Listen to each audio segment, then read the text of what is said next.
आपण 16 तारखेला म्हणजे आता 16 मेला आपण पुढच्या आंदोलनाच्या तारखेची घोषणा करतोय। आंतरवालीत सगळ्या पत्रकार बांधवांना बोलून पत्रकार परिषद घेऊन मराठ्यांचे पोरं त्यांचे सिव्हिल खराब व्हायला लागले, हे कर्जबाजारी व्हायला लागले। याला मूळ कारण सरकार आहे।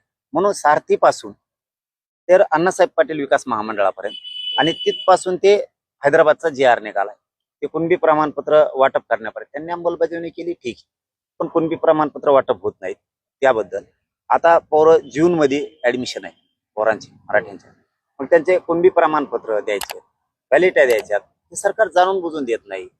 सातारा संस्थांचं गॅजेटियर का निघत नाही? केसेस मागे घेऊ म्हणले का घेतल्या जात नाहीत? बलिदान गेलेल्या कुटुंबाच्या नोकऱ्याचं काय झालं?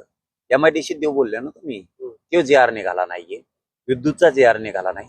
कित्येक तरी बलिदान गेलेल्या कुटुंबाचं आणखीन त्यांना निधी पण मिळाला नाहीये। म्हणजे तुम्ही मेलेल्या बांधवांचं सुद्धा आमच्या राजकारण करायला लागलात। याला मुख्यमंत्री म्हणलं जातं का? याला मुख्यमंत्री म्हणणार का तुम्ही?